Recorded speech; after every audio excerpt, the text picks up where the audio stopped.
नमस्कार म्हणे जसं की तुम्हाला माहिती आहे लास्ट व्लॉगमध्ये की मी आईकडे गेले होते. त्याच्यानंतर आम्ही सगळ्या बहिणी एकत्र आलो होतो आणि आम्ही प्लॅन केला की वॉटर पार्कला जायचं. सो आम्ही सगळ्या बहिणी, त्यांची मुलं आणि भावाची मुलं मिळून आम्ही सगळे वॉटर पार्कला गेलो आणि जाताना अशी काही छान छान मस्ती करत गेलो. खरं तर मला इकडे यायचंच नव्हतं, कारण राया तसा खूपच लहान आहे आणि मला त्या तसल्या पाण्यामध्ये त्याला घ्यायचंच नव्हतं. पण माझ्या दीदीनी मला खूप फोर्स केला, सो मी आले. पण मी रायाला बिलकुल पाण्यामध्ये घेऊन नाही गेले. इकडं आल्यानंतर सगळे असे गुंग झाले होते की सगळे सगळ्यांच्या धुणी येत होते आणि मी आणि राया असं बाहेर बसून सगळ्यांचं शूट करत होते.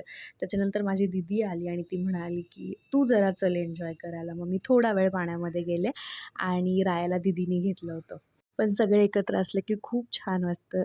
सगळे लहान मुलांनी फार, फार, फार एन्जॉय केलं. त्याच्यानंतर मी पण 1-2 राईड केल्या. त्याचे पण व्हिडिओ मी कॅप्चर केल्या आणि खूप दिवसानंतर मी असं म्हणेन की 2 वर्षानंतर मी वॉटर पार्कला आले होते. सो मग मी आणि माझा भाऊ, तसा तो लहानच आहे, पण आम्ही दोघं गेलो. मस्त राईड्स केल्या आणि त्याच्यानंतर रेन डान्समध्ये गेलो. रेन डान्समध्ये गेलो आणि मी डान्स करणार नाही असं होणारच नाही. खूप जास्त मस्ती केली आणि रायाला सांभाळायची रिस्पॉन्सिबिलिटी जीजूंकडे होती. तर जीजू आमचे व्हिडिओ पण काढत होते. जीजू रायाला पण सांभाळत होते. खूप छान छान डान्स केला. ह्या लोकांनी परत खूप वेळ कंटिन्यू केलं. मी म्हणेन की 1-1.5 तास अजून ते कंटिन्यू करत होते. मग मी रायाला घेऊन आले, चेंज केलं.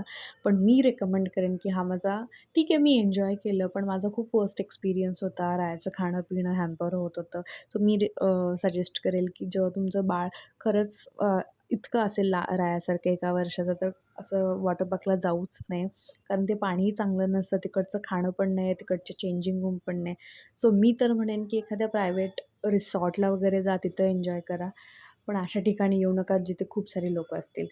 पण असो, मी गेले. मी लेसन लर्न, मला त्या गोष्टी कळाल्या. या नेक्स्ट टाईमपासून मी दुसरीकडे जाईन जिथे रायासुद्धा एन्जॉय करेल. एवढं सगळं एन्जॉयमेंट झाल्यानंतर आम्ही परत घरी यायला निघालो. सगळे असे झाले होते की सगळे गाडीमध्ये झोपून गेले होते. जो जोश सकाळी यायच्या वेळेस होता तो अजिबात राहिला नव्हता. सगळी लहान मुलं झोपून गेली होती. Thank you for watching. Bye.